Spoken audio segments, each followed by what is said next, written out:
How to reset Spotify password. Locked out of your Spotify account or can't remember your password? Don't panic. In this video, I'll walk you through the easiest and fastest way to reset your Spotify password step by step.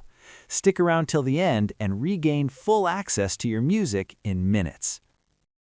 First of all, open your preferred web browser on your device. Next, go to spotify.com/password-reset and press Enter. On the password reset page, enter your email address or username.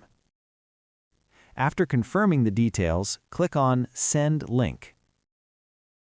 Now, open your email inbox and look for the Reset Password email from Spotify. Click on Reset Password. On the Create New Password page, enter your new password in the given field.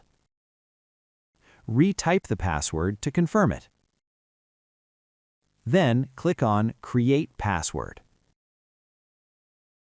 Finally, click on Start Listening to access your Spotify account.